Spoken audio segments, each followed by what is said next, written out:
काशी हिंदू विश्वविद्यालय यानी कि बनारस हिंदू यूनिवर्सिटी एक ऐसी यूनिवर्सिटी जिसका 100 साल से भी पुराना इतिहास है, जो जाना जाता है अपनी लेगेसी और क्वालिटी एजुकेशन के लिए, जहां पर देश विदेश से पढ़ने के लिए छात्र आते हैं। आज जानने वाले हैं इस यूनिवर्सिटी के बारे में सारी इंफॉर्मेशन, कैसे वहां पर एडमिशन होता है, क्या प्रोसेस होता है, कौन कौन से कोर्सेज के लिए ज़्यादातर इसको बच्चे पसंद करते हैं और कब आप लोगों का जो CAP यानी कि इसका जो रजिस्ट्रेशन पोर्टल है, कंबाइंड अलॉटमेंट जो आपका पोर्टल है, वो कब ओपन हो जाएगा, सारी चीज़ों के बारे में। नमस्कार दोस्तों, मेरा नाम है अमित शर्मा।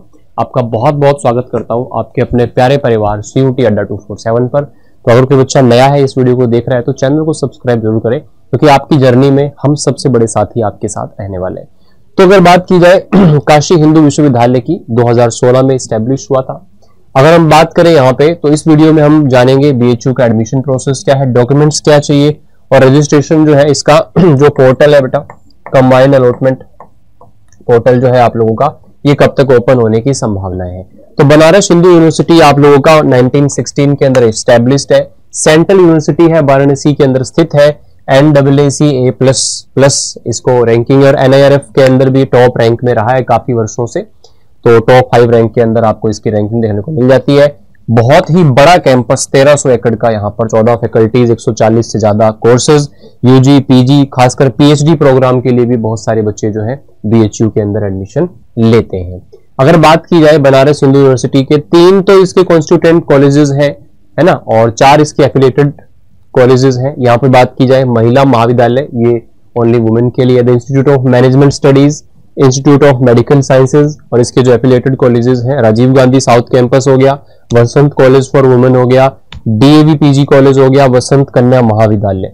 ठीक है, तो यहाँ पे आप लोगों को बता दूं, पॉपुलर UG कोर्सेज जो है इसके अंदर BHU में, आप यहाँ से BA ऑनर्स कर सकते हो आर्ट्स में, सोशल साइंस में, BSc ऑनर्स आप साइंस ग्रुप में कर सकते हो, BCom ऑनर्स कर सकते हो, BLLB के लिए तो बहुत ही ज्यादा फेमस ये कॉलेज है ना, BSc एग्रीकल्चर के लिए BTech यहाँ से कर सकते हो, यहाँ से आप यहाँ से MBBS की डिग्री या फिर MBA के कोर्सेज भी यहाँ से आपको देखने को मिल जाते हैं। बट UG की बात करें तो आपको BTech, BSc, BA, BCom, BA सब चीजें यहाँ पे मिल जाती है। इसके अलावा वोकेशनल कोर्सेज भी यहाँ पे यूनिवर्सिटी आपको ऑफर करती है। अगर हम बात करें यहाँ पे, तो आप लोगों को इसका जो प्रोसेस है वो जानना है कि क्या प्रोसेस होता है। देखो, किसी भी यूनिवर्सिटी का मोस्ट ऑफ, जैसे आप DU की बात करें, BHU की बात करें, सबसे पहले तो आप CUT का एग्जाम देते हैं। CUT का एग्जाम आपने दिया जो कि आपकी हो चुका है, अभी उसकी आंसर की आने वाली है 1-2 दिन के अंदर, और उसके बाद में उसका फाइनल रिजल्ट आएगा। लेकिन यहाँ पर फाइनल रिजल्ट आने से पहले ही DU के अंदर तो आपका जो CSAS पोर्टल है वो ओपन हो जाता है। लेकिन इसमें अगर मैं बात करूं तो लगभग ये जैसे जुलाई के अंदर ओपन होता है। अगर आप पिछले बार देखें तो 19 जुलाई को, उससे पिछली बार 17 जुलाई को, तो जुलाई के सेकंड वीक में, फर्स्ट वीक में इसके ओपन होने की संभावनाएं रहती है। तो सबसे पहले आप लोगों ने यहाँ पे CUT UG का एग्जाम दिया, ठीक है, CUT UG का एग्जाम दिया, आपका स्कोर कार्ड आया या जो भी आपके पास में उसके अंदर सब्जेक्ट्स आपने भरे थे, सबका आपके पास में स्कोर आ गया। अब यहाँ पे BHU का आप लोगों को कंबाइंड अलॉटमेंट प्रोग्राम रजिस्ट्रेशन इस पे करना पड़ता है। ये आप लोगों को bhucut.samarth.edu.in पर, लास्ट टाइम तो इसके ऊपर हुआ था। तो यहाँ पे आपको जाकर के अलग अलग यूनिवर्सिटीज के लिए अगर आपको एक CUT का, कुछ बच्चे सोचते हैं कि CUT का पेपर दे दिया तो डायरेक्टली हमारा एडमिशन जो है हम जहां चाहते हैं वहां हो जाएगा। बेटा, आपको अलग अलग यूनिवर्सिटीज के अंदर जाना पड़ेगा, उनकी अलग अलग काउंसलिंग फीस आपको पे करनी पड़ेगी। जितनी यूनिवर्सिटीज में आप अप्लाई करोगे उतनी बार आपको काउंसलिंग फीस जो पे करनी पड़ेगी। तो इसी तरह से आप यहाँ पे BHU के अंदर CAP रजिस्ट्रेशन इस पे आप लोग करते हो। इसके अंदर आपका एप्लीकेशन फॉर्म है, जो आपकी बेसिक डिटेल्स है ना, जो आपकी एजुकेशन क्वालिफिकेशन है, आपका नेम, डेट ऑफ बर्थ वगैरह वगैरह सारी चीजें आप यहाँ पे लगाते हो, और जो डॉक्यूमेंट्स की आवश्यकता है वो यहाँ पे आप अपलोड करते हो। उसके बाद में यहाँ पे जो रजिस्ट्रेशन फीस, ये आपकी कॉलेज की फीस नहीं है, ये रजिस्ट्रेशन फीस है, जो 500 रुपए आप लोगों का जनरल कैंडिडेट या फिर OBC की बात करें, EWS की बात करें, NCL की बात करें, इनके लिए आप लोगों का रहता है। बाकी SC ST PWD के लिए ये 250 रुपए फीस रहती है, ठीक है। हाँ, इसके जितने भी राउंड आगे होंगे आपको उसके लिए अलग अलग फीस नहीं पे करनी है, एक ही फीस में सारा काम चलेगा। उसके बाद में आप लोग यहाँ पे एप्लीकेशन फॉर्म आपने भरा। अब एप्लीकेशन फॉर्म के बाद में आप लोगों को रजिस्ट्रेशन की फीस पे कर देनी है। उसके बाद में जो सेकंड फेज आता है, सेकंड फेज के अंदर आप लोगों को कॉलेज और कोर्स की प्रेफरेंस यहाँ पे भरनी। देखो बहुत ज्यादा कॉलेज तो है नहीं, 7 कॉलेजेस है, तो यहाँ पे आपको हर प्रोग्राम के साथ में उसका जो कॉलेज है उसका कॉम्बिनेशन भरना है। दोनों चीजें आपको यहाँ पे बतानी है। जो आपकी प्रेफरेंस शीट है उसमें जितने में भी आप एलिजिबल हो रहे हो मैक्सिमम आप लोगों को कोर्सेज के लिए यहाँ पर अप्लाई करना है, ठीक है, जितने आप मैक्सिमम कर सकते हो। उसके बाद में काउंसलिंग होती है और आप लोगों का सीट अलॉटमेंट होता है कट ऑफ के हिसाब से। जो सीयूटी के स्कोर्स रहते हैं उसके हिसाब से जो कट ऑफ है, फर्स्ट कट ऑफ निकलती है फर्स्ट राउंड का आप लोगों का यहाँ से फाइनली जो है। उसके बाद में जैसे ही आप लोगों को यहाँ पर ऑफर ऑफ एडमिशन मिलता है या तो आप उसको एक्सेप्ट कर लेते हैं, ठीक है। यहाँ पे आपके पास 2 ऑप्शन होते हैं। आपके पास में जो ऑप्शन आया आपने क्या करा, उसको एक्सेप्ट कर लिया। यहां से एक्सेप्ट करने के बाद में, अच्छा आपने एक्सेप्टेंस यहाँ पे किया, उसके बाद में आपने फिजिकल डॉक्यूमेंट वेरिफिकेशन करा करके आप लोगों ने वहां पे फीस सबमिट कर दी और उसके बाद में आप अपनी सीट को जो है, अच्छा आपने जैसे सबमिट किया डॉक्यूमेंट वेरिफिकेशन हुआ, उसके बाद में जो बीएचयू है वो उसको वेरीफाई करेगा सारी चीजें डॉक्यूमेंट वगैरह और आपका पूरा वेरिफिकेशन हो जाएगा। देन आप लोगों को वहां पे फीस पेमेंट करना होगा और आप अपने एडमिशन को यहाँ पर फ्रीज कर सकते हो कि आपकी वो सीट जो है वो कंफर्म हो चुकी है। या फिर आप यहाँ पे अपग्रेड के लिए जाना चाहो, अपग्रेड में आप सेकंड राउंड के लिए जाना चाहो, आप उससे ऊपर के कॉलेज के लिए, उससे ऊपर के लिए आप लोग यहाँ पे अपग्रेड कर सकते हो। और उस केस में देखो जैसे आपने यहाँ पे फीस पेमेंट कर दिया, मान लो आप पेड सीट की तरफ जाते हो, बीएचयू में जो पेड सीट है तो उसकी फीस जो है वो काफी ज्यादा होती है, अगर हम कहें डबल से भी ऊपर आप कह सकते हो, डबल के आसपास हो सकती है। तो वहां पे आप लोगों को जैसे मान लो आपका पहले पेड सीट में आपका हुआ या फिर मान लो आपका यहाँ पर बाद में जो फीस का आपको फीस का एडजस्टमेंट करना है तो बाकी का पैसा आपका रिफंड हो जाता है अगर आपका सीट जो है वो आप अपग्रेड करा लेते हैं।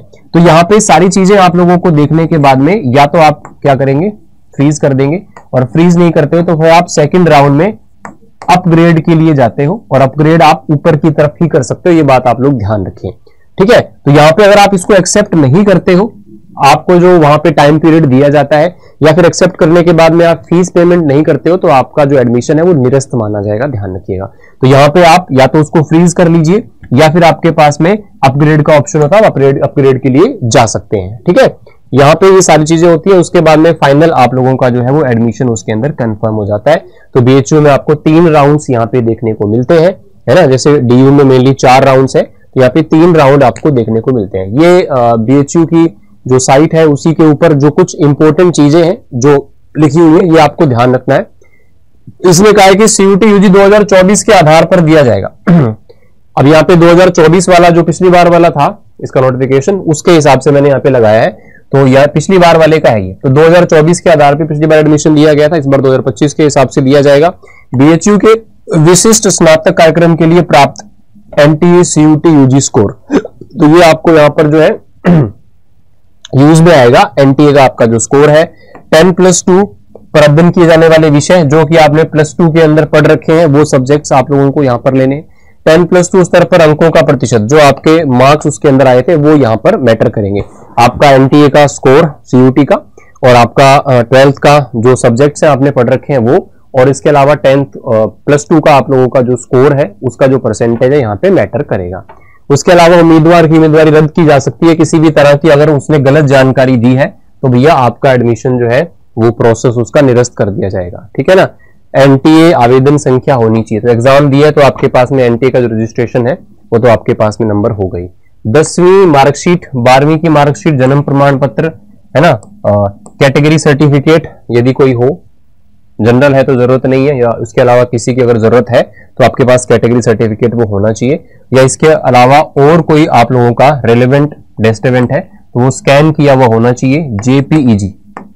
जेपीईजी और पीडीएफ फॉर्मेट के अंदर आपके पास वो जो डॉक्यूमेंट है वो स्कैन किया हुआ होना चाहिए। डॉक्यूमेंट्स आप अपने पास में स्कैन करके रखें, इन दोनों फॉर्मेट के अंदर आप अपने पास में रखें। यहाँ पे एक चीज और जरूर ध्यान रखें, बीएचयू सूचना बुलेटिन से विशिष्ट पाठ्यक्रमों के लिए अपनी आयु पात्रता जो एज लिमिट है उसको आप देख लें भैया, किस कोर्स के लिए क्या आपकी एज लिमिट है उसको भी आप ध्यान से देख करके भरें, ये भी आप लोगों के लिए एक जरूरी इंफॉर्मेशन बन जाती है। अब यहाँ पे जैसे मैंने आपको बताया यूआर, ओबीसी, एनसीएल, ईडब्ल्यूएस 500 रुपए फीस रहेगी, नॉन रिफंडेबल है। एससी, एसटी, पीडब्ल्यूबीडी के लिए ये आप लोगों का 250 रुपए फीस होती है, ठीक है। परेशानी मुक्त अनुभव के लिए लैपटॉप या डेस्कटॉप से अपना फॉर्म भरें, जो कि आपको करना ही चाहिए यूज, या तो लैपटॉप से या फिर डेस्कटॉप से आप करें। विस्तृत जानकारी और नवीनतम अपडेट के लिए बीएचयू की वेबसाइट www.bhu.ac.in पर जाएं और प्रवेश संबंधी किसी भी प्रश्न के हेल्प के लिए आपको यहाँ पर हेल्प की मेल आईडी भी दी गई है। ठीक है, सो बेसिकली आपका वही प्रोसेस है। आपका CUET एग्जाम जो है होने के बाद में आपके पास में स्कोर कार्ड आ जाएगा। आप CAP पोर्टल पर जाएंगे, रजिस्टर करेंगे, उसका फीस पेमेंट करेंगे, उसके बाद अपनी प्रेफरेंस शीट देंगे। प्रेफरेंस शीट के बाद में वहां से आप लोगों को एक सीट एलोकेशन जो प्रोसेस है, NTA का जो स्कोर है उसके बिहाफ पे किया जाएगा। उसके बाद में आपको जो ऑफर है एडमिशन का वो मिलेगा। अगर आप उसको वहां पर एडमिशन को एक्सेप्ट कर लेते हैं, अपनी जो है डॉक्यूमेंट वेरिफिकेशन करवा देते हैं, फीस सबमिट कर देते हैं और उसके बाद में अपने एडमिशन को फ्रीज कर देते हैं, या फिर आप उसके अलावा अपग्रेड के लिए जाना चाहें तो अपग्रेड के लिए भी जा सकते हैं। तो उसके लिए आप प्लस में अपग्रेड अपनी सीट को कर सकते हैं। अभी इंपॉर्टेंट डॉक्यूमेंट्स है, CUET का स्कोर कार्ड आपके पास में होना चाहिए, 10th और 12th की मार्कशीट जो आपके पास होनी चाहिए। कैटेगरी अगर आपकी किसी का अगर आप लाभ उठाना चाह रहे हैं तो आपके पास उसका सर्टिफिकेट होना चाहिए। फोटो जो है आपके पास ताजा जो अपनी पासपोर्ट साइज फोटोज है, नई फोटोज खिंचवा करके रखें। सिग्नेचर को आप प्रॉपरली स्कैन करके रखें, है ना। जैसे आप सिग्नेचर को स्कैन कैसे करोगे, एक पेपर के ऊपर आपने इस तरह से सिग्नेचर किया और उसको आपने यहाँ पे स्कैन कर दिया। ठीक है, तो इस तरह से आप चीजों को यहाँ पर स्कैन करके अपने पास रखें। फोटो भी अपने पास में स्कैन फॉर्मेट में रख लें। EWS, OBC, NCL valid.